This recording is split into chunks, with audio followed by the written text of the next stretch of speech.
This is Anil with the video tutorial for the Learning Lad on C programming. In this video tutorial, we're gonna see the scanf function in C.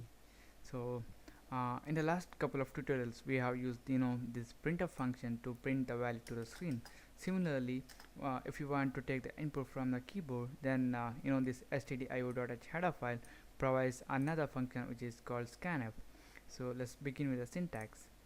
First, we have to use this function named the scanf. Then similar to printf, we have to write this format string. So then we have to provide the list of address of variables. So in the printf function, actually we are providing list of variables, but here in the scanf function we are providing this list of address of variables. That's because this scanf function was made to deal with the memory locations. In this tutorial, for the demonstration purpose, we're gonna receive an integer value from the keyboard. So let's say, okay, we're gonna create a variable to store the value. So it's gonna be age, and it's of type integer. So now we're gonna ask user to enter his age. For that purpose, we are using this printf function. Then here I'm writing enter your age, a new line. Then now we are using this scanf function to receive the input. It's going to be scanf. Then since we are receiving an integer value from the user, we have to use the format specifier as %d.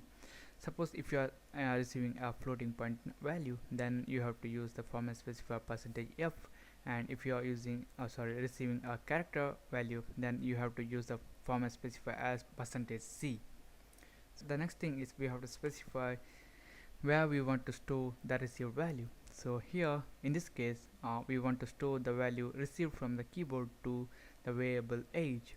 So here we need to specify &age. That means that whatever the value you have received, you have to save it in the address of this age variable.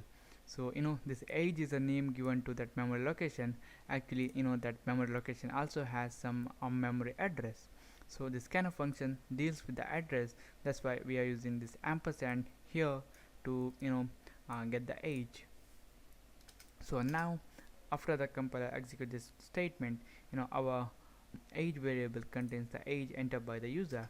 Now we're gonna use printf function to print it to the screen. It's gonna be printf, and we're gonna say your age is %d, then age. That's it.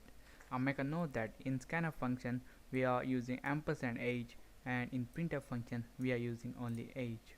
So save it, compile and run. Okay, now it's asking me to enter my age. I'm gonna enter 23, hit enter button. So then it's saying okay, your age is 23. Using this scanf function we can receive more than one value at a time. Let's say we want to receive the weight of the person.